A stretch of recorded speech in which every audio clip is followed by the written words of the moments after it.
Welcome to episode 40 of the Cycling Europe podcast. My name is Andrew Sykes, and as the summer fades into the autumn, and after 3 podcasts dedicated to cycling the Hebridean Way, I'm back home in Yorkshire thinking about future cycling journeys. To where and when? Well, I'm not too sure, but this episode of the podcast does give me plenty of food for thought. We'll be hearing about the lives, times and cycles of 2 people who have travelled the world on their bikes. Neither of them made a great fuss about doing so, they just got on and did it. Anne Lawther is a friend from Halifax who now lives on the edge of the Yorkshire Dales. Her pedigree in long-distance cycling beats most others, certainly mine, and we'll be hearing from her in a few moments. Colin Martin now lives in Australia, but half a century ago you would have found him cycling around the globe on a folding Moulton bicycle. Lawrence Warren, who appeared back in episode 34 of the podcast, talking about the joys of cycle touring in Austria, is an old friend of Colin's, and later in this episode he'll be telling Colin's extraordinary story.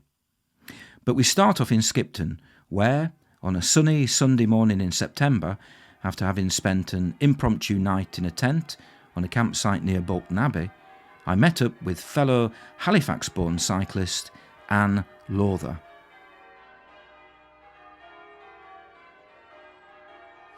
My name's Anne Lawther. I've actually been a cyclist, I would say, all my life.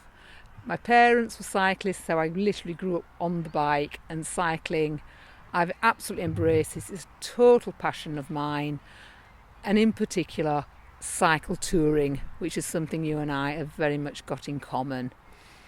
I've just had a significant birthday, been born in the 60s, and it's been interesting now with you. We've just been talking about how cycling has changed and what I've experienced in cycle touring literally over the last 40 years of my cycle touring life. One of the things I find interesting about you is the fact that, quite frankly, this podcast has interviewed lots of people who are on YouTube, people who've written books, people who give talks about what they do, people who, quite frankly, and I include myself in this, bang on endlessly about cycle touring. But the fact is that you are one of probably the millions of people who just get on their bike and go off on, in your case, some pretty adventurous travels over the course of your career as a cycle tourist. Did you come from a family of cyclists, or were you kind of the black sheep of the family for embarking on your first cycling trip? I was the only child of, I would say, sort of elderly parents. My father was 50 before I was born. He was actually born in 1913. And he'd grown up in the northeast in the Depression, where cycling was a massive part of the culture. My mother came from a very small village in Calderdale called Mythenroyd, the Calder Valley.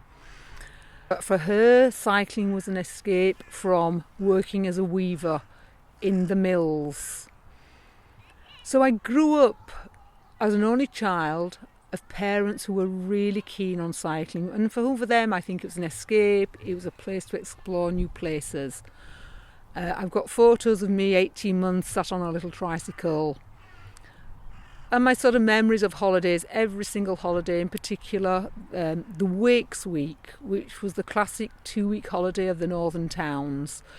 We would set off, often by train, but always with the bikes. Sometimes at bed and breakfast, sometimes hiring chalets, sometimes taking the tent. Each year it changed, and each year we went to explore a different area. It was usually a fixed base, but we would explore into Scotland, often to the northeast, Northumberland, Berwick-upon-Tweed, South Shields, the Lake District with Grange-over-Sands. So I grew up with these really strong memories of visiting these amazing places, and each day we would set off to explore the area. I also grew up with Halifax Cycling Club, and I grew up with hearing about tales and meeting the people who were off cycling, going into Europe, which was then a pretty exotic location, friend of my father's, Denton Bancroft, was a strong inspiration for me because he would disappear off for months on end, and he was learning this wonderful new language called Esperanto, where all of Europe would be speaking and we would all be able to speak to each other using Esperanto. But it's turned out we actually used Google Translate. You've talked there about your memories from the late 60s, early 70s, going off with your parents to various places in Britain. But did your parents, prior to you coming on the scene, back in the post-war period, presumably the 40s, the 50s, did they ever go to Europe or elsewhere on their bikes? My father's touring was always in the UK based and over to Ireland, which he loved. Back in the flat, I've got these amazing records of my father's cycle tours where he lists every mile, every tea break, lunchtime, nighttime stop, the times he stops and the distances. And presumably in some albums or other I do actually have his black and white photos that he took. My mother, she discovered cycling through the Halifax CTC and going off on the CTC holiday company, which actually existed right up until this year, and I think actually COVID sadly has enabled, it's caused it to close now. So those holidays will no longer take place. Were led by CTC members keen to go abroad, and my mother went off to France, off to Austria, and she would frequently get out her albums to show me the tours, and she talked with such fondness of these exciting times she'd had abroad. So you come from a family with solid credentials in cycle touring, but obviously 60, 70 years ago it was more limited in terms of geography. But throughout your early childhood you went off with your parents on various travels on your bike, and also you were listening to these people at Calderdale CTC, their particular tales of having gone to wonderful places perhaps a bit further afield. So what happened for you to decide one day to, hey, I'm going to go off on my own adventure without my parents and go perhaps somewhere a bit further afield? What initiated that process? I'd done several UK tours on my own and with friends, but I'd always talked about doing a long distance cycle tour. And I can remember one evening sat in the pub with a group of friends and talking yet again about the big tour. And a friend of mine turned to me and said, "Anne, you've been talking about this now for a long time. You're never going to do it." And it was red rag to a bull. And the following day, I literally handed my notice in as a nurse working at Halifax Hospital. Can I just say that we are in Skipton, and it's been a nightmare this morning trying to find somewhere where we actually have a nice quiet place. I've been outside the church where they were ringing the bells for Sunday. I then went down by the canal, which was like Piccadilly Circus. We went to Morrison's for breakfast, and slowly it became like the most popular restaurant in the world. And now we're in a park and we're being invaded by blackbirds. So anyway, but we'll persist because at least they're natural. They're not screaming kids or strimmers or whatever, or even bells. So I can put up with blackbirds. Right. So you've just said that your first tour came from a discussion in the pub, which is probably quite a common place for these things to first be discussed. Tell us about that. Where did you go, and who did you go by yourself? Did you go with other people? Did you plan it? Was it a bit more spontaneous than that? Were you nervous about the whole thing? Did your parents think you were crazy? Talk us through that experience. So I handed my notice in literally without really any thought whatsoever, other than this very vague dream of cycling somewhere. So I suddenly, because I'd just been challenged by this friend that I would never do this, I handed the notice in when literally had to work a week's notice, but of course with holiday allowance that I hadn't claimed. I suddenly found myself with about 2 weeks that I suddenly had to get my bike and everything together to go on this big trip that I was going to do. I had a Claude Butler Majestique, which is a ladies' frame, very classic touring bike of the 1970s. I borrowed my father's, I would say, 1930s panniers, which were made out of this, it's called cotton duck fabric. It's a very heavy, thick cotton fabric. And when it gets wet, the cotton swells, so therefore your bags don't get wet. At the back, there were this beautiful, thick pad of leather and fabulous straps going across. It's one item I actually handed on, and I sort of regret and wish I'd hung on to that.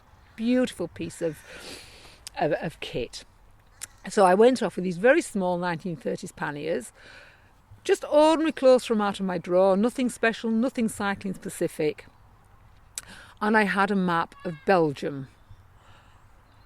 My parents, I don't think, really thought much of this. My father was at home the day I left, but my mother, for some reason, decided to go out for the day, while her only daughter pedalled off without any plans of where she was really going. I got the ferry, I headed over to Hull, and I got on the ferry to Zeebrugge with my map of Belgium, with the intention when I cycled off Belgium I would simply find another map somewhere and keep on cycling. I can remember arriving in Brussels Youth Hostel within a couple of days of setting off and meeting two American girls in the dorm. And they produced this bright orange book called Let's Go Europe. And I discovered guidebooks. And I was fascinated by the fact that there's information about places as to where you can go and what to see.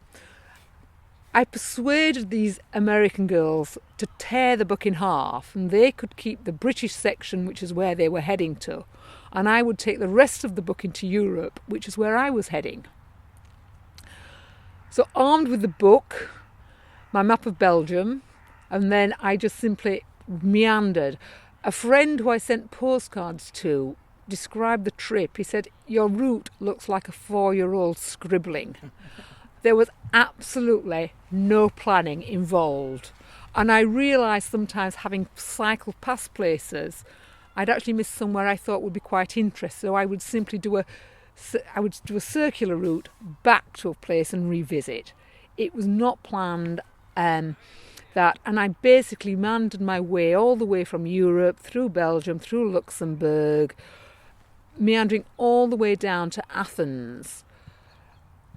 At some stage before I'd left, I'd been on the ward and talking about my big trip, and a patient on the ward had said, "Oh, I have a daughter who lives in Athens." And I said, "Oh, could I have her address? Can I go and stay?"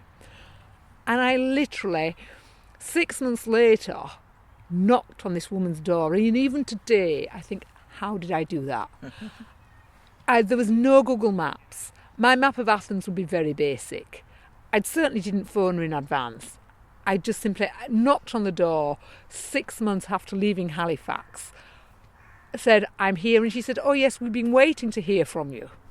I was expecting you to say that after about 2 weeks you came back and that was it, that was your first trip. But that was your first trip, 6 months away, basically from Halifax all the way down to Athens. What year was this? This would be 1985. Right, okay, so mid-80s. I'd done a few before, but the first solo abroad trip was a big trip, yes. Right. And in terms of things like accommodation, were you wild camping? Did you have a tent with you? Were you youth hosteling, like you said you'd done in Brussels? No, I set off, as I say, with these very small panniers and very little luggage. No plans, no bookings, nothing arranged whatsoever, no idea where I was going, and I literally winged every single night of the tour for 6 months. I had this one address in Athens, and I would simply ride in. I would arrive into a village. I spoke no language other than English. I did not have Google Translate, which simply didn't exist at the time. Not Esperanto. I didn't even a word of Esperanto, sadly. That may have helped or not. And I would simply go into a local shop and ask. How I asked, even today I'm not quite sure, but I managed to either gesture, between gesturing, speaking English, In my bag I did carry a phrase book, which I did use, and that was very handy of various. I had one of these multi-language Europe books, which had absolutely the basic language of about 6 or 7 languages in. So I could ask for accommodation, and in the local shops I was always greeted with complete kindness and generosity. Simply used to being taken along, led through streets, introduced to family members, and always, I never once failed to find a bed for the night. I mean, this is a kind of a skill that has really gone out of use, because, I mean, nowadays we just have, we all have Google on our phones, and we just kind of go to a place, and even if you haven't planned in advance, obviously you just look for the local campsite, or you go on booking.com if you're looking for Airbnb, or the options available now, even warm showers, it's all done online. To rock up in a town or a city or a village and kind of just take it from there, it reminds me very much of that chap who I made the podcast about, the American who cycled round Europe back before the First World War, and he basically exploited the fact that he was a Catholic, and he went and knocked on the door of the local Catholic priest and said, hey, can you put me up? I'm a travelling American. In my mind I've got visions of a woman from Yorkshire in the mid-80s doing a similar kind of thing, just knocking on unsuspecting people's doors and saying, hey, can you kind of put me up for the night? I know it wasn't quite like that, because you were looking for accommodation options, but it's nearer to the Maximilian J. St. George approach of doing it than it is to the approach of doing it now, which is to whip out your mobile phone and take that route. Absolutely. It really was very, very simplistic, and it very much did rely on people's kindness and generosity. And I've looked back on a lot of my travelling, I would say even till today, much as you say, I've downloaded all the apps that you talk about, the warm showers, the booking.coms, the hostel world. I still think asking is a great way of getting accommodation. I did a trip in the 90s across America. I cycled across America in the 90s on my own. And I would say at least half the accommodation came from people's hospitality. And that was the churches. That was my go-to place to ask. So that I would therefore go to the local shop, but rather than ask for accommodation, I used to ask where the local minister, the local preacher used to stay. And I would duly find the minister, turn up and literally knock on the door, say, I then had a camp, that I did have a tent at that time on that tour, ask if I could put my tent up. But inevitably, I was invited in, I was offered hospitality. And the beauty of asking that type of hospitality is that you don't just meet those people, especially within the church groups. I would go along to maybe a church meeting, a service, you would always be introduced. So therefore you meet a whole community, not just one person, and you really get up. I mean, my strong memories of America is hospitality. People who travel in Asia will say the same thing. Asia is hospitality, it's kindness, it's generosity. It overwhelms you sometimes with how generous people can be. And just going back to that European trip of the mid-80s, you were away for 6 months. What were the highlights? What were the lowlights? What were the most memorable bits, the bits that perhaps where you had issues? Did you have any problems when you were travelling across Europe, especially as a single woman in the 80s? I mean, the 80s weren't famed for being the liberated times that we like to think that we live in now. More difficult, I would imagine, from the perspective of a single youngish woman.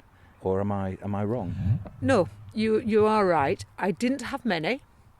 I think I'm possibly male as well. I have a strong belief in sixth sense and reading the situation. I suspect it's more than sixth sense. You're just simply absorbing where you're around. And I think anybody who's on their own and travelling should do this, male or female. I used to switch on this sense, this sixth sense, and really feel for it. And I did act upon it. So sometimes somebody maybe approach me and I could be quite rude, rebuff somebody for no logical reason. But equally, I could accept hospitality, again, without a real logical reason to say yes, why I would go with that person. I had very few issues. I've always believed deal with them immediately, and if your own sixth sense is saying it's not right, I would strongly say go with that, and I always did. So if I was being approached, I had no effort being rude. I sometimes think, look at what the culture has allowed, what's acceptable in the country. And in Britain in particular, we have the stiff upper lip, the need to maintain a dignity. And I think sometimes in Europe, especially the hotter Mediterranean countries, maybe in Asia, going through Africa, that's not so obvious. You often think, what would their culture, what would their mother, the person who's harassing, inevitably for myself has always been male. So I don't think, what would they expect of their mother, their sister? And you think of the culture, I often sort of would say, is this how you treat your sister? Is this how you treat your mother? I would bring up Mary from the Catholic. If it's a Catholic country, it's useful to bring religion into it. And I also can be much louder. I can be very, throw my arms around, be very loud. And if you do it in the early stages, it makes people back off. And it probably still applies today. Currently I have had very few travel. The last few travel I've done with a travelling companion, which possibly makes life slightly easier. I think you're sometimes a bit bolder.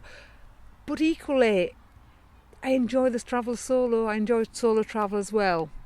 When you look back, I mean, it's now 10, 20, 30... It's 35 years ago, isn't it? Yeah, 35 years.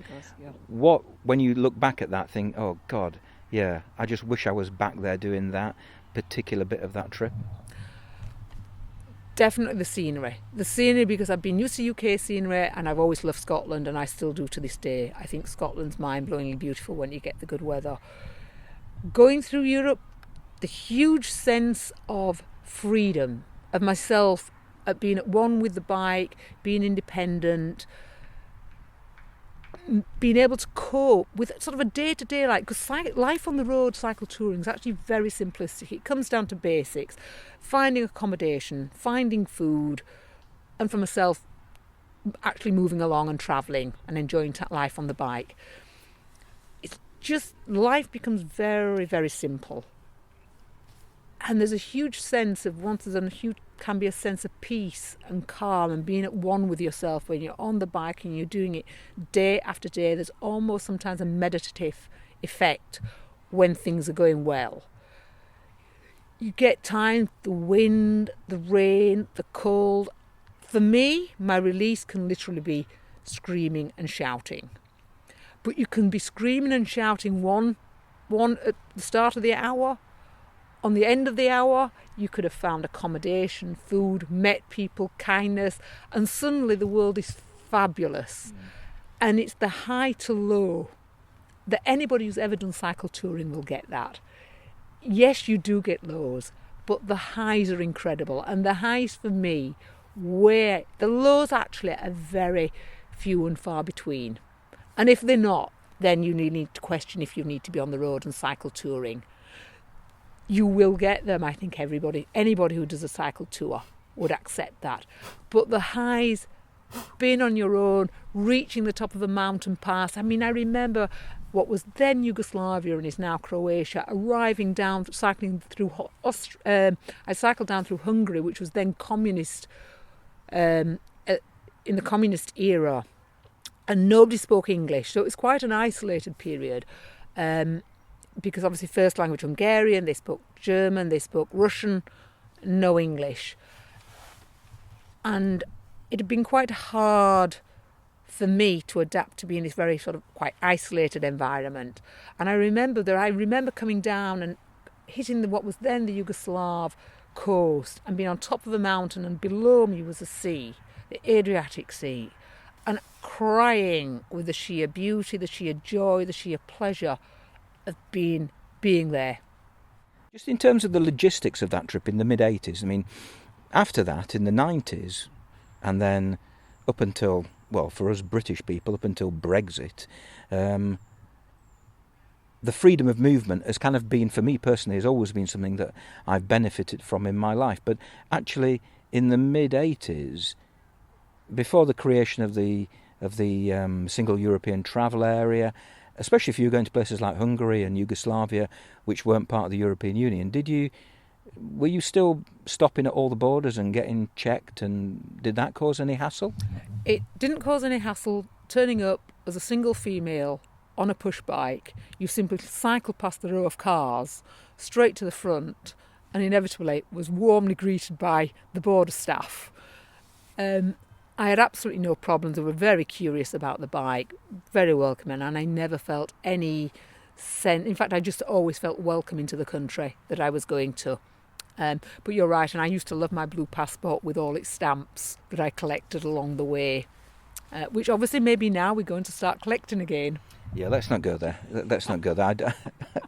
I'd be perfectly happy with my burgundy one, quite frankly, and no border checks whatsoever. But nowadays, people read people like Mark Beaumont, who's travelled around the world, and other authors for their inspiration. Back in the 70s and 80s, did you read any particular books which inspired you to do these things? I think my initial inspiration, certainly my parents, the local Halifax CTC members and their tales. And then towards my late teens, I then writers like Dervla Murphy and her book Full Tilt. And if no cyclist tourist read that, I think that should be a book for all to read. This classic tale of this woman in the 60s cycling from Ireland through Afghanistan and through Asia. It's a marvellous book, and that totally absorbed me. And which, at the time, for you, I mean, now I've read it, and it feels like a book from history. Back from the 60s. I mean, I was born in the late 60s, not that long ago, but it's a fair time ago, whereas if you're thinking about doing these things late 70s, early 80s, you're only talking 10, 15 years since you actually wrote these things. Oh, I certainly regard it as a current book, and gleaned information of how she did it. I mean, I was totally in awe and knew I didn't ever feel I would have the bravery of Dervla. You didn't take a revolver with you at all, did you? I certainly was totally in awe of what she did and know any of that. I felt very... You haven't answered the question. You did take a revolver. No revolver. Just lots of screaming and shouting if needed. So I just saw that what I was doing, I think in a way that almost made my trip feel more tame for me, because I'd read this book. I'd read that Ian Hibble, the guy who cycled, was the first person to cycle through the Darien Gap, and his tales, and you read them and they're utter epic journeys. So it made just cycling through Europe look quite tame in comparison. The guidebook I used, there was Nicholas Crane, who wrote Cycling in Europe, which came out at a time when I was looking at routes, and that had little tours. It described each country in Europe differently, and then with specific cycle tours. And that book I certainly pored over, along with I had a world map. I used to have a world map in my bedroom, and I would happily pore over this and look at the places you get to. A little bit possibly looking through the Dervla Murphy inspiration, which is a type of thing that she did. And I used to connect with that feeling of the world is there. And I'd seen from my parents and from my parents' friends that it was possible. So you've done this 6-month trip across Europe, from Halifax to Athens, a great cycling route, Halifax to Athens. And, you know, nowadays, if you did that nowadays, you would presumably have a substantial following on Twitter. You'd have produced lots of YouTube videos. You'd probably be considering writing a book, and probably thinking about a podcast as well. But you didn't do any of that. You came back, but you did make it into the local newspaper. You showed me the clips from the Halifax Courier. So you were clearly identified by the people in Halifax as a minor celebrity, at least.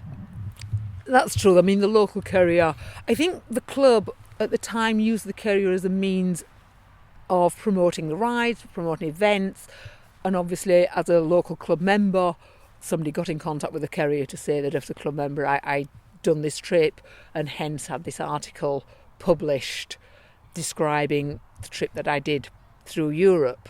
Was there a sense of, right, I've done that, I've ticked that box of heading off on an adventurous trip, I can now go back, get my job back at Halifax General Hospital, and just spend the next 40 years being a nurse?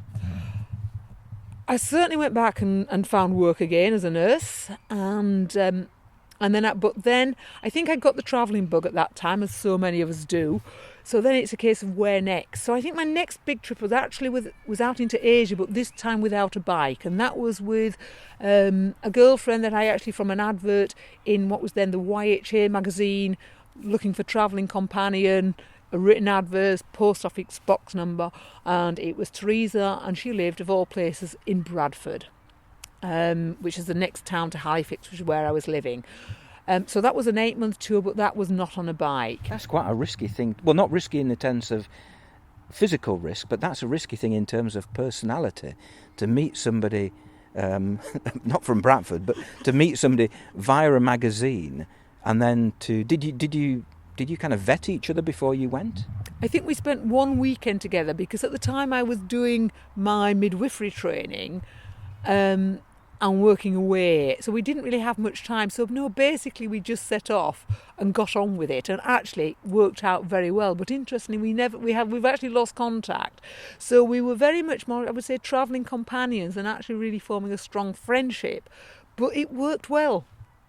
I think sometimes on the road, I think you do meet other travellers that it just works well for travelling. The key contrast there, apart from not being on the bike, was the fact that you were travelling with somebody as opposed to travelling by yourself. Did you find that a struggle after having been basically the master of your own destiny on the European ride? Travelling solo and travelling with somebody both have strong pros, and they also have cons as well. With travelling with somebody, I would say you're bolder, braver, go further in so much view of exploring things, whereas on your own you can be, I personally am probably a little more cautious, and you do feel a sense of security, a sense of safety, and certainly my first voyage then, it's my first experience into Asia, so for me it worked really well. And even today that still applies of when I'm cycle touring. If I'm with somebody, it does definitely for me makes the travelling easier. But I think solo tours, the highs are higher and maybe the lows are lower. That's an interesting way of putting it. Yeah, the highs are higher, the lows are lower. Yeah, I've never really travelled with anybody, so I can't.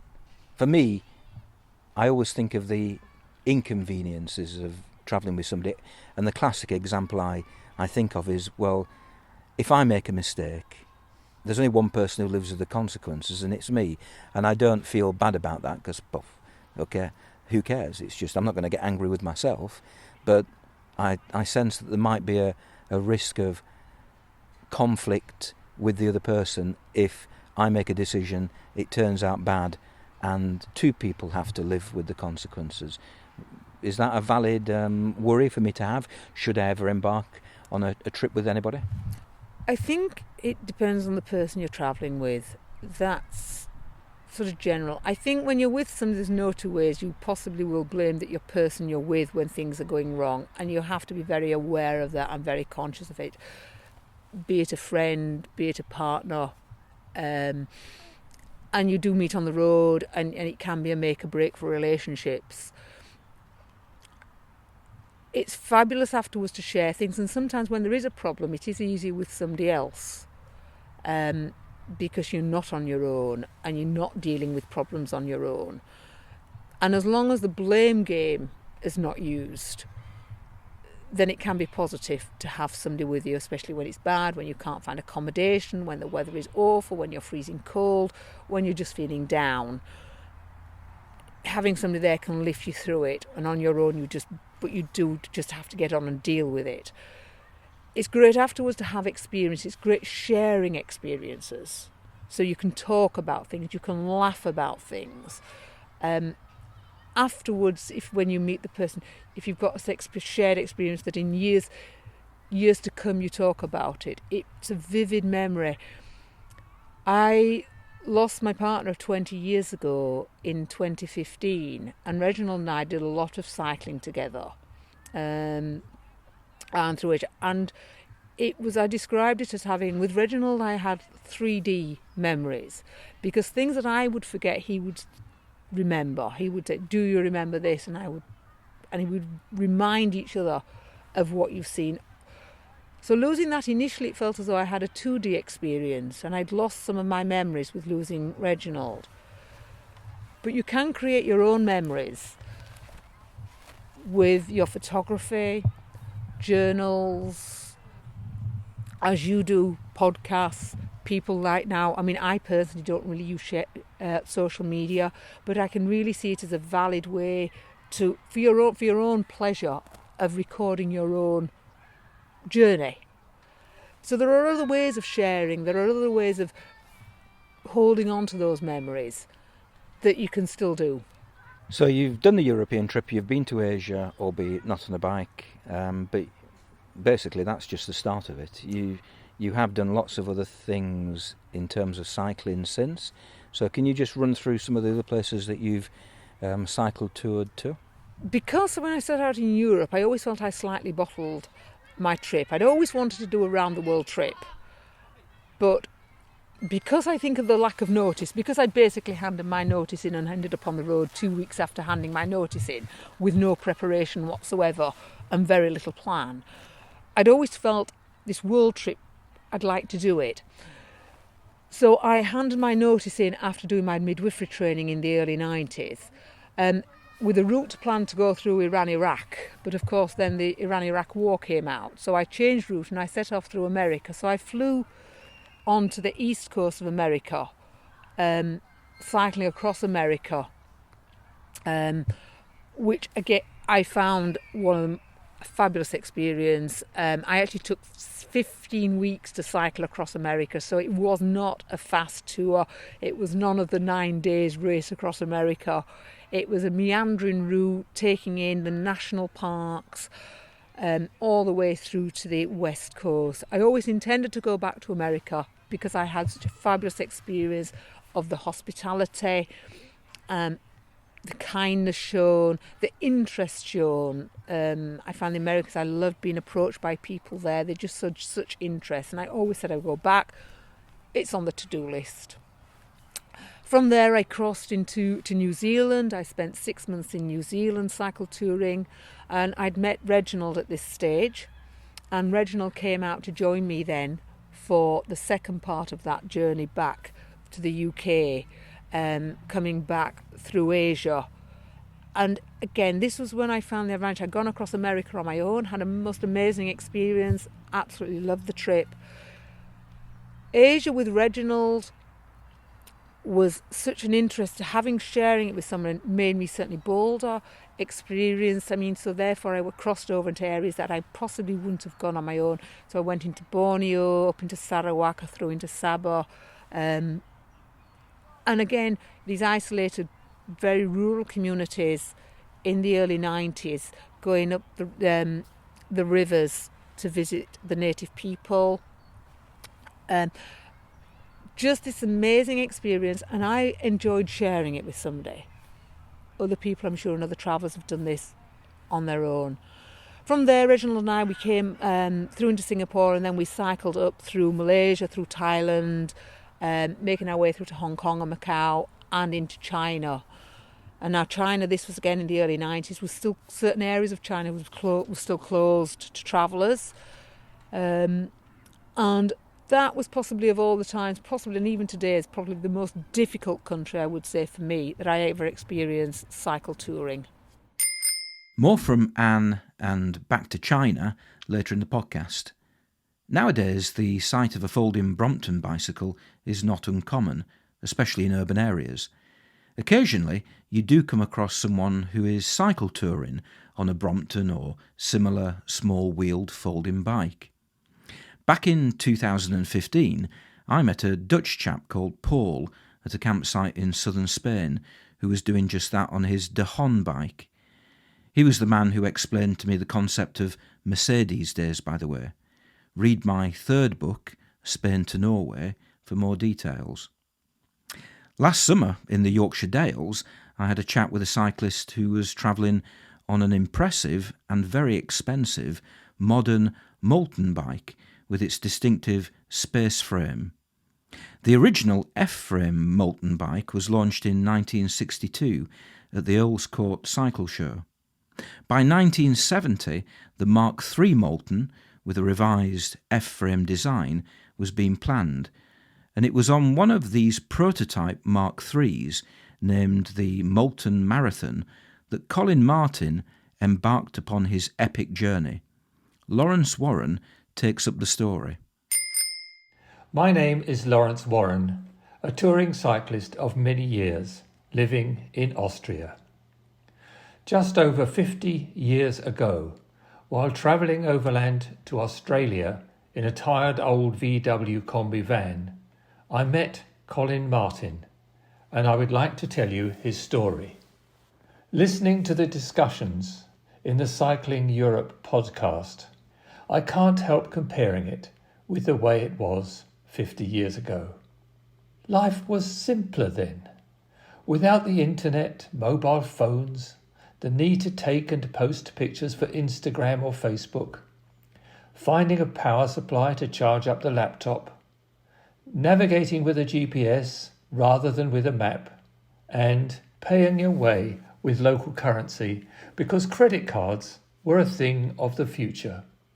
Without apps like TripAdvisor, finding accommodation, a campsite or a friendly B&B was a hit and miss affair, or meant carrying a pile of guidebooks. So how did cyclists manage before the technology took over? Back in the 60s, Dervla Murphy rode from Dunkirk to Delhi and had some incredible adventures. Later, Anne Musto, in her 50s, set off on her bike for Rome and ended up circling the globe twice and kept on riding. Josie Dew, in the 90s, loaded her bike with everything, including the kitchen sink, and toured in the USA, Europe and Japan. They all chose to travel alone, and their books are inspiring. In 1970, Colin Martin, an experienced amateur racing cyclist, decided at the age of 20 to ride alone from Wiltshire to Australia on a small-wheeled Moulton bike. How he came to decide on making the journey remains a mystery. But Alex Moulton, the bike's designer, was a friend of the family, and the Moulton Marathon had a number of features which made it ideal. This was before the days of the space frame Moultons. Colin, who lives in Cairns, northern Queensland, is unable to record a monologue at present, so we have worked together to produce this report. About his bike, he writes, "The Marathon proved to be a very reliable, efficient and comfortable bicycle. The strength of the small wheels for riding on many rough roads and tracks, the comfort of the suspension during long daily rides, the low centre of gravity when fully laden, peace of mind, taking a few minutes to separate the frame and store the bike in the front of my tent with me at night." Colin continues, Alex Moulton's aim was to create an efficient and comfortable expedition bicycle, which would carry lightweight and durable equipment for travelling, feeding, sleeping and resting. The complete pack weighed about 25 kilograms. The two halves of the machine, plus some kit, fell within the 20 kilograms free airline luggage allowance, and the balance of 5 kilograms was acceptable as cabin luggage. The Marathon used the familiar Mark III Moulton design with 16-inch diameter wheels and a new triangular frame suspension unit behind the seat tube. The transmission was unusual. A Fichtel and Sachs 2-speed automatic rear hub with a combined back pedal brake, which, with a double chainring and 2 sprockets, provided a choice of 2 sets of gears. By appropriate choice of chain wheel and sprocket sizes, a high gear and a low gear is obtained by slipping the wheel forward and moving the chain manually.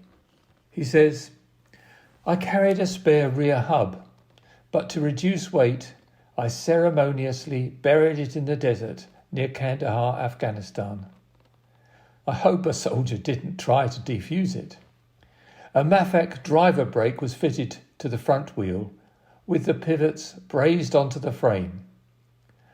The tyres were a new Dunlop nylon corded high pressure with 80 psi with natural rubber tubes.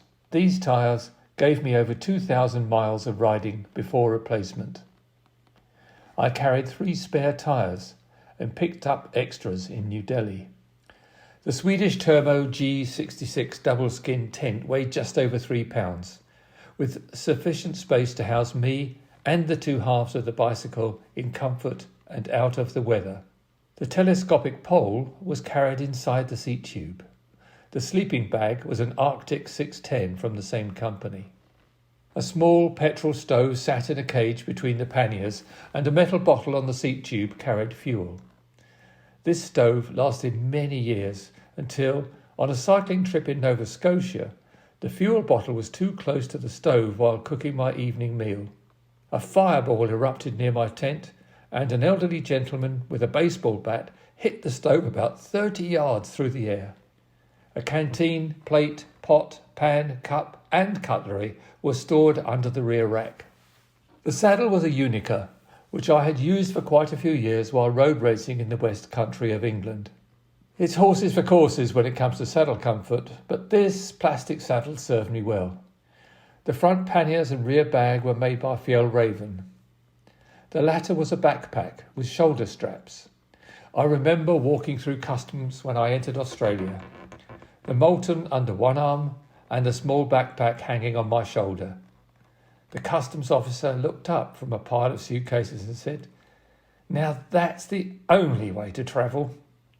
How right he was. As for keeping in touch with the family back home, overlanders like Colin and I could only contact friends and family in case of crisis, and with extreme difficulty. Most of the time, friends and family didn't even know what country we travellers were in. Overlanders in those days were out on their own and had to deal with difficulties as they arose. In 1970, the hippie trail overland to India and on to Australia was well worn. But knowledge of the experiences of others making the journey was less accessible than it would be now. The internet today provides so much opportunity for travellers to give daily updates on progress, which is freely available to anyone who wants to know. 50 years ago, the occasional postcard home was as good as it got. So for Colin, setting off on a bike ride overland to Australia was much more a journey into the unknown than it would be today. However, the grapevine was strong, and travellers from Australia heading for Europe were useful sources of information. We often heard about Colin from other people. I'd been travelling with my wife Elmgard for 6 months along the hippie trail overland to Asia in our weary 1960 Combi. As well as Colin, there were plenty of fascinating people along the way with a variety of travel modes. There was a Swiss guy on a Lambretta scooter. He had gone for a holiday in Italy and never stopped heading east. Last seen in Afghanistan. The highly efficient German team had brought hammocks to sleep in, but failed to realise there were no trees in the desert to hang them from. A guy riding a penny farthing was hauled up by the military in Yugoslavia for spying. His high riding position enabled him to see over the wall of the barracks. The old London bus that got stuck under a bridge, the 1920s Foden steam wagon searching for fuel. The list goes on and on. On his 21st birthday, Colin was riding up to 2,500 metres on Austria's highest mountain, the Großglockner, where he camped. Then on into Yugoslavia, where he had encounters with the police, and Greece, where he was chased by a goat, before reaching Istanbul. In those days, with no bridges over the Bosphorus, crossing on the ferry to land in Asia was a significant step into an adventure. Colin says that touring cyclists have a fear and fondness relationship with dogs. But fear went off the scale in Turkey when 3 wild dogs chased him. He says, sprinting like a madman, legs spinning furiously, muscles burning, Dog, jaws drooling and growling near my heels. My bike pump, my weapon of choice, swinging in my hand. I thought it was the end of my journey, ripped apart by feral canine thugs. Pulling bread out of my front pannier, I threw it. Not looking behind, I continued my frenzied dash. Stopping on the crest of a hill, the dogs were watching me from the bottom of the slope. I jumped on my bike as they resumed the chase. Pedalling like a maniac, life or death. It was a few kilometres before I looked round again. They were in the middle distance, walking away from me. Colin says when he daydreamed about his ride to Australia, the sun was always shining and the sky was always blue. The reality was incessant heavy rain in France.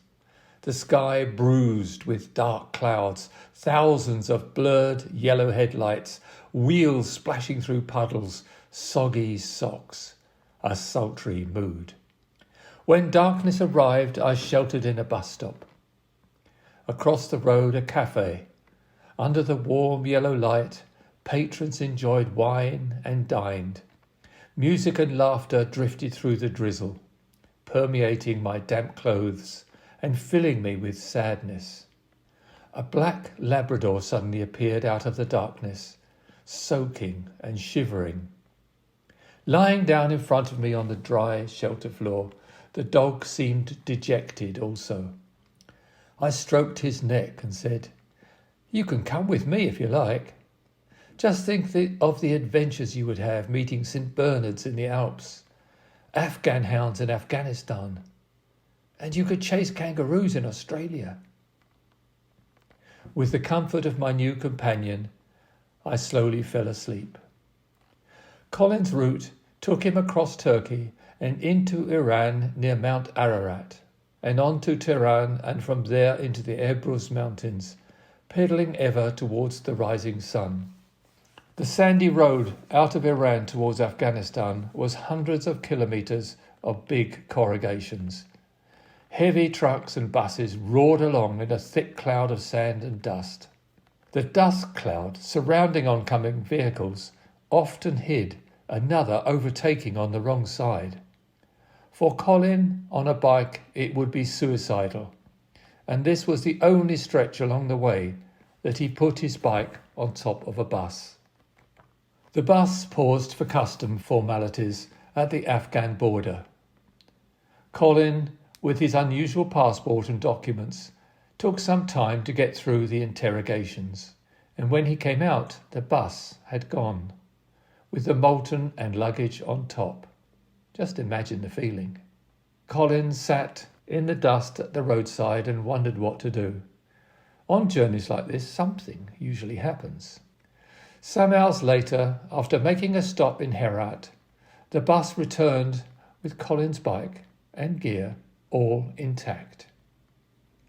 Afghanistan had one surfaced road that ran from Herat in the west, 600 kilometres to Kandahar in the south, and another which linked Kandahar with Kabul, the same distance away.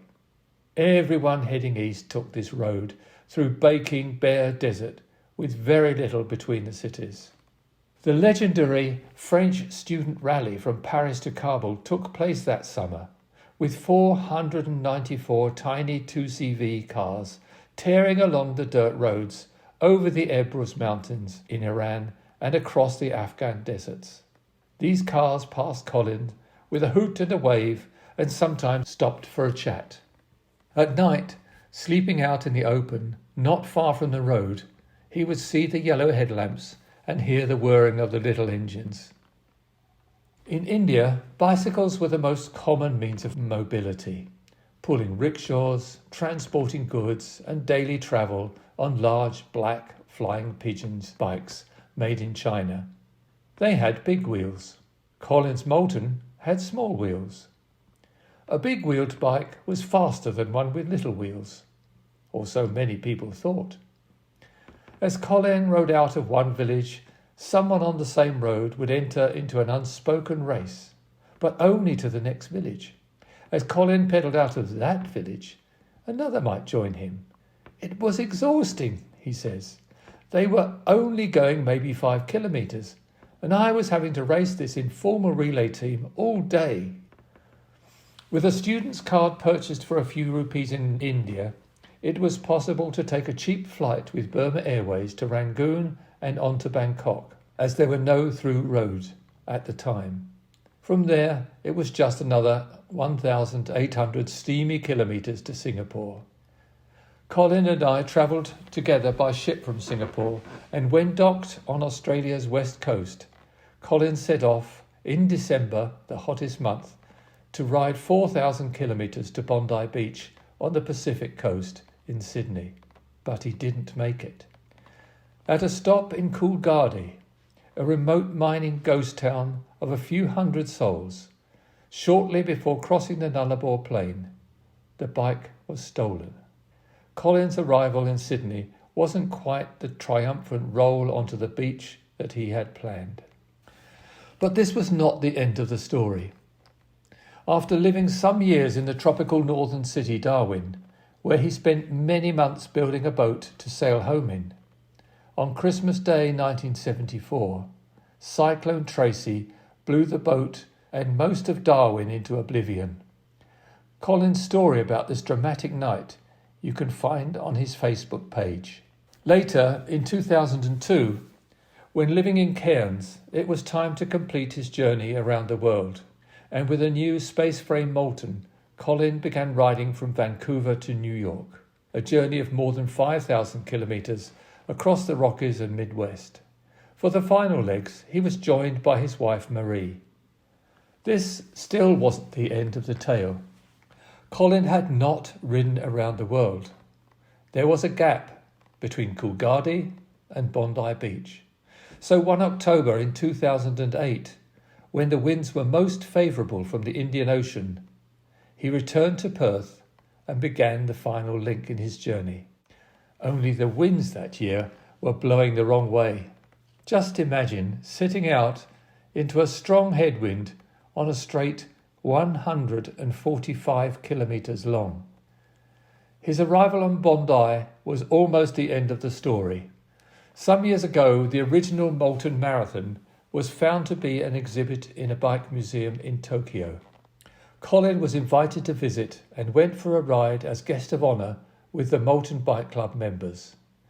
The simplicity of riding a bike from country to country on a very tight budget, alone and without the means to contact your home, through mountains and deserts, across plains, through towns and villages, coping with emotional as well as geographical ups and downs. Doing the journey for yourself and not as an influencer, for sponsors or to gain likes. This is adventure pure. It requires self-dependency, self-confidence, and most of all, determination. Colin is a very unassuming man. He has rarely spoken of his achievements, which later also included a ride to the highest road in the Himalayas. Now, unwell and unable to record it himself, he has assisted me with producing this monologue, which I hope inspires others, as Colin has inspired me. It was him that started me on cycling, after all. Thank you for listening. Thanks to both Lawrence and Colin for bringing us that inspiring story. If you're interested in reading about more epic Moulton bike rides, visit the heritage page of the Moulton Bicycles website. To finish this episode, we're returning to my chat with Anne Lawther in Skipton. If you remember, she'd just arrived in China, a place that she described as the most difficult country in which she's ever experienced cycle touring. And you showed me the map actually earlier that you took with you, and well, it's a very different map to how we would understand a map. We understand a map with lots of details on it, youth hostels, campsites, forests, rivers, you name it, it tends to end up on a map. The map that you showed me was basically a diagram of roads and the names of places and distances marked on the roads between places, but that was it. There's nothing more on that map. There's no indication as to the geography, the big urban areas, no indication as to what the cities are. Obviously, all the names are in Chinese script. That must have been in itself, just looking at that map and thinking, right, I'm going to go from there to there today.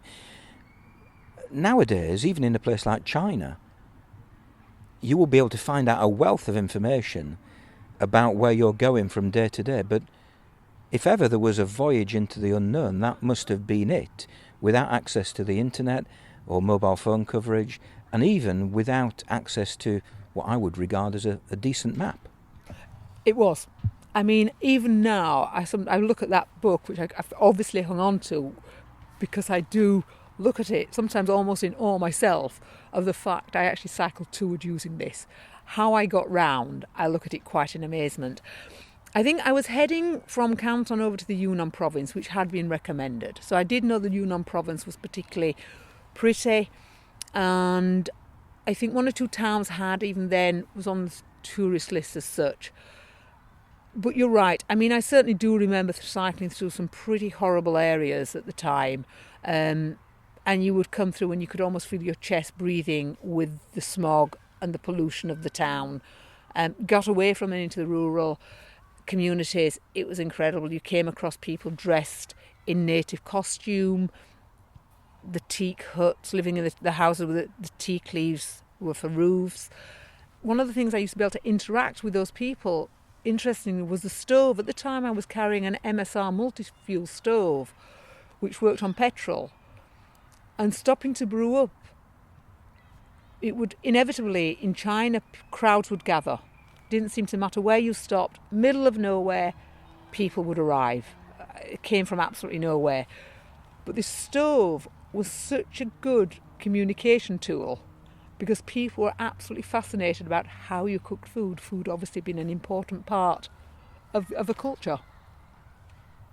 Interesting. Interesting that food, I think, is traditionally a thing that brings people together, and I think that's a really good example of how it can bring strangers together with people who they're visiting.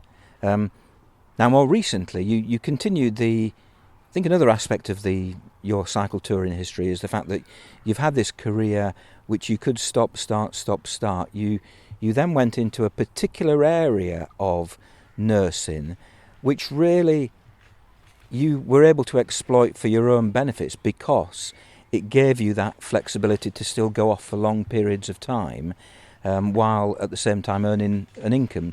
Just talk about that. I was NHS trained and obviously worked in the NHS for many years, so the first part of my career was definitely within the NHS. Coming back from one of my breaks from the NHS, I used to sign up with nursing agencies. In this particular time, I ended up down in London and signed up with, at the time, what I realised was a rather exclusive nursing agency, which catered for extremely wealthy clients, the majority of them probably featuring on the Sunday Times Rich list. And this opened a new world for me to live in. So I was living in some amazing locations. But because it was agency, I was able to choose when I worked. So I could simply say what time I'd work and when I was not available. A lot of my clients, you sort of knew if it was terminal care, then you obviously knew that the job would be coming to an end. You may not know the exact date, but you had some idea that, in the future you would have a break. And I would simply say to the agency, when this particular client, when the job no longer exists, then simply do not find me another job. I could then travel for as long as I liked. I could then come back to work, phone the agency up, hey, I'm back in the country, please can I find work? And I've always been lucky in my career that I've been able to pretty much find work whenever I've needed it. Initially, when I went with the agency, I was quite concerned about this, but I discovered, and I was in the private sector for the last 20 years, and work was never a problem. I enjoyed my work. It was interesting, but it certainly gave me the freedom for cycle touring. It was well paid and a very, very open timetable. When I worked, I used to do live-in jobs, so I therefore would commit. I would work for head down, a lot of work, a lot of hours in a short space of time. And this is interesting because we were talking earlier when we were having our £2.95 breakfast in... £2.75. £2.75 breakfast in Morrison's. That it's half price on a Sunday, apparently. And we're talking about people making their own luck. And people perhaps not complaining, that's the wrong word, but people say, oh, I can't do that because I don't have a life that allows me to take that amount of time off. And sometimes, if you embark on long journeys on a bike, it can take a lot of time. But you made the interesting point that, you make your own luck. You can. There are ways of orchestrating your life so that you do have a lifestyle and a job that allows you to take these periods of time off. And I think that's probably worth bearing in mind. It is. Definitely you can make that. And also the financial aspect. I've certainly been... I could never afford to do what you do because I couldn't afford it. And I've certainly had that said to me. And I look at how I do. I mean, I choose to do a lot of wild camping, for example, because that does save a significant amount of money. I travel by bicycle, and yes, there's an investment in the bicycle. My bicycle I'm currently using, which sadly is coming, I think, towards the end of its life, although don't tell Rocky.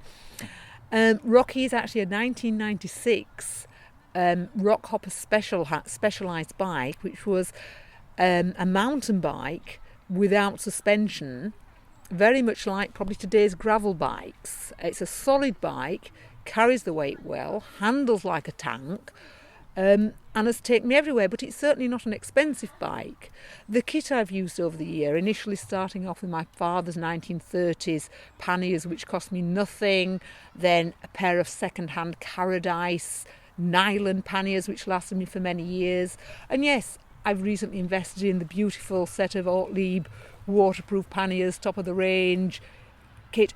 And your clothing, I mean, I set off on that very first trip was, opening the drawer at home, taking out Marks and Spencer shorts and blouses and just simply setting off with what was in the drawers. I've then gone through a period of maybe using cycling kit on the ride, but recently, my last few years, I've almost gone back to riding in normal clothes. So I feel to fit in when I ride in a town or in a city. You're sort of wearing everyday clothes. And for me, for cycle touring now, on mine, as you have there, I can see I've actually got the flat pedals. So I use a pair of walking shoes, stiff-soled walking shoes, which lend, and that they're not expensive, they're not specialist, they're not bike-specific.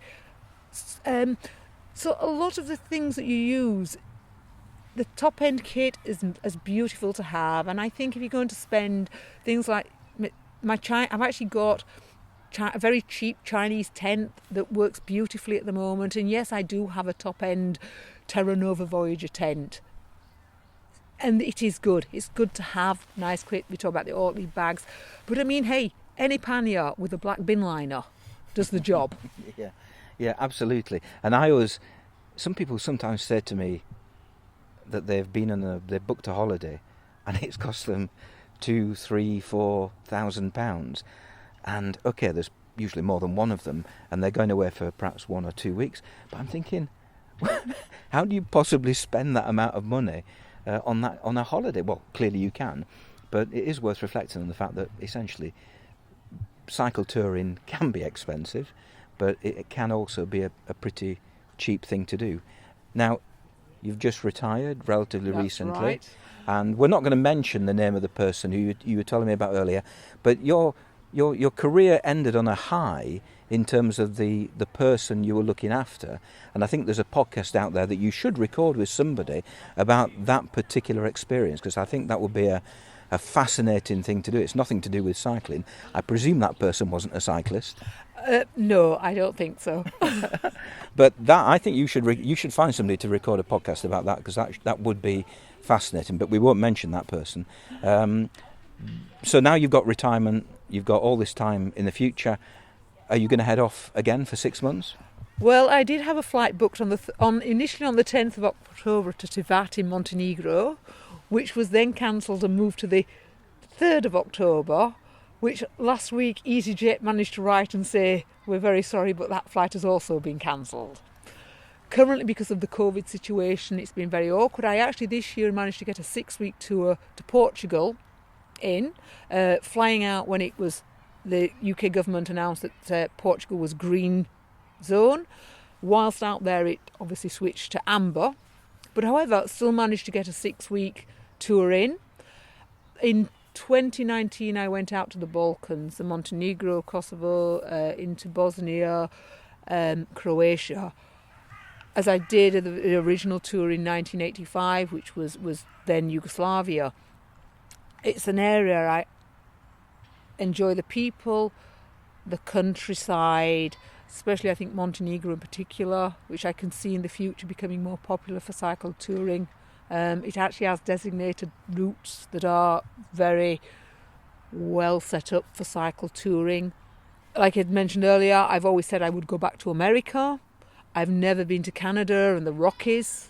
There are so many places in the world that you'd think I would love to go there, and you put on the to-do list, and then you also go. I cycled from Skipton, where I'm living, and I cycle up the Dales, and I'd been away to Portugal for 6 weeks, coming back this July in COVID times, and I'd set off just at the start of spring when the trees were coming in to leaf. But I came back 6 weeks later, and we had the amazing weather here, and the Dales were green. We had in full leaf, the full summer, and you would go, wow, this is on my doorstep. This is amazing. I mean, you spent last night at Catgills on the doorstep. So touring, yes, the world's a fabulous place, but there are things, for me, on my doorstep, and I feel really lucky to be living here. Yeah, and I would imagine Skipton is on lots of to-do lists of world cyclists. I'd highly recommend it. Yeah, this is sponsored by the Skipton Tourist Board. I think, am I right in thinking when Dervla Murphy wrote her book, she was looking back on a journey that she'd made quite a long time before. How about doing that? How about reliving that mid-80s trip across Europe and writing a book about it?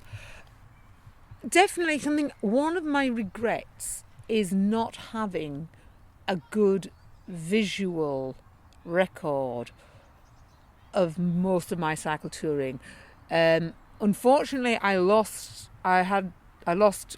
some computers and a lot of details that were on those photos.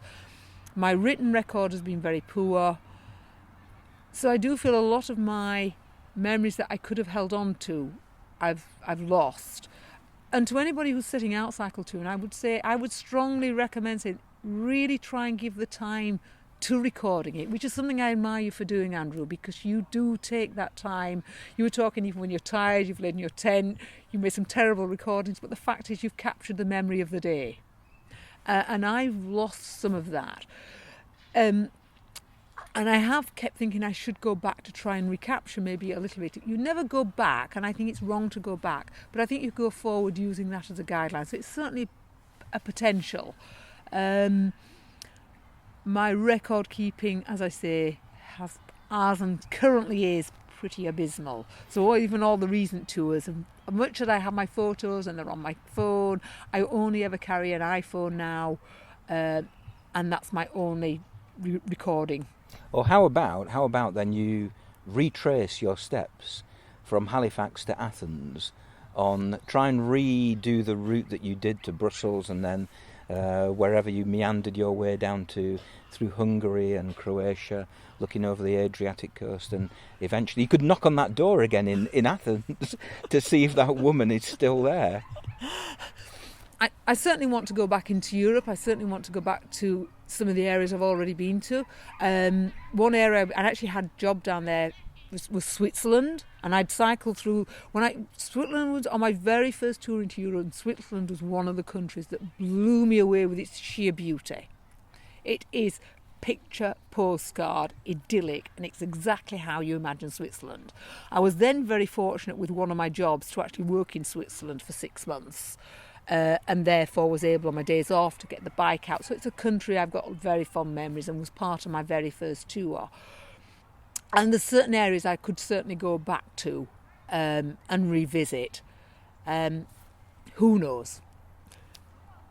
Okay, well, I've learnt things there that, I've known you for 3, 4, 5 years, and, every time I meet you, you've told me a bit more about what you do, but today I've learnt some fascinating things, both recorded and not recorded, I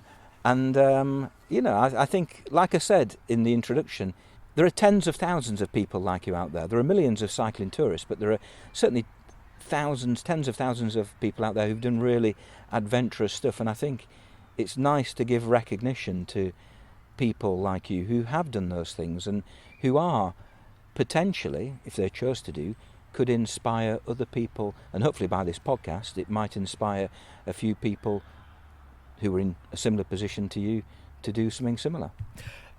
I must be honest, Andrew, when you asked me to do this podcast, I've been extremely apprehensive about it, saying exactly that. What on earth am I going to say? What on earth am I going to contribute? Because some of the interviewees that you've done, I looked with greatest respect and admiration of the things that they've achieved. And you're right, I do think, well, I've done nothing special. Anybody could do this. Well, you have done, you have done something special. It's just that the ones who we tend to notice are the people like me who bang on about it endlessly. The people who don't get noticed are the people who just, quite frankly, do it in their own discreet, quiet way, have a thoroughly enjoyable time, and what you do is far more impressive than what I've done, for example. Yes, it is interesting. Those you may know, there's a book, Josie Dew, who's now in Cycling UK role there. Yeah. She actually cycled across America. She wrote the book Going Across America, something in the US. She actually published a book about 12 months after I'd cycled across America. And I do remember reading this book. I've actually got a copy at home. And I must remember I read it and thinking, well, I did more than that. Well, there you go. There you go. You should put pen to paper and commit these things to paper for posterity, for others to be inspired by. So it is interesting because I actually do quite like writing, but I've only sort of dabble and then give up. And you're right, I do sometimes, and in fact a friend who's just died this week, Gavin Fox, was an inspiration. He was originally a member of Halifax CTC, moved to Scotland, and again Gavin was was an inspiration for me when I was young, going off cycle cup touring, coming back with exotic tales, living his life on the bike well through into his 80s. And when I last saw him, he came to visit me in Skipton a few years ago, and he's just published his books on the photo books, and he's got out his old journals, his old photos, he consolidated them, he sort of said, and he's had a project of writing them down and putting them in a new format.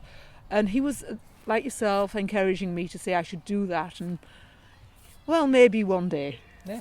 Oh, just some things like going into schools, talking to associations. I know you've talked to the CTC, the Cycling UK, on a local level, but I think you should at least think about it, because I think you have a tale to tell. And I think if anybody's listening to this podcast and thinks, I want Anne to come and speak to my particular group, then get in contact with me, and I'll certainly pass on your request to Anne, and I would be disappointed if she said no. So no pressure. I've enjoyed doing the ones for the cycling club, but I see them as local, they're my friends. I've ended up being the winter club room secretary for some time, so there's almost an element, well, it's easy, I'll just stick myself in there, it covers one evening. I always think that my technical ability lets me down, and I look in total admiration when you turn up with your iPhone and you link it, you Bluetooth it to these wonderful displays and videos, and it is something I've recently bought myself, an iPhone 12 Pro Max, with the full intention of getting slightly more up to date with recording and doing more videos. Yeah, but it is worth bearing in mind that ultimately people don't come to those talks to watch videos, or however swish and smooth and professional they may be, they come essentially to listen to a story. And I think that you have some fascinating stories to tell. Thank you. Yeah, I do enjoy recounting once I get my photos and visual aids. out, it helps. I mean, that's why I brought my things along today. Sometimes, Andrew, just seeing them triggers really good memories, and once I start talking and relax, hopefully it sounds a bit better. Just that slight apprehension at times, but we've got there, I think. I think we have, and that was fascinating. So thank you for that, and long may you continue to cycle tour the world. And yourself. Let's keep pedalling. Thanks to Anne for taking the time to record that chat. This episode has been dedicated to people who haven't made a great fuss about their cycling exploits, but if you'd like to get in contact with either Anne, Colin or Lawrence, I'd be more than happy to pass on any messages. You can get in touch with me by emailing podcast@cyclingeurope.org or via the website cyclingeurope.org or via social media @cyclingeurope. If you've enjoyed listening to this episode of the podcast or any of the previous 39 episodes, please consider making a donation to help support the podcast and the website. Details as to how to do so can be found by visiting cyclingeurope.org/support. Join me again for episode 41 of the Cycling Europe podcast. In the meantime, in the words of Anne herself, keep pedalling.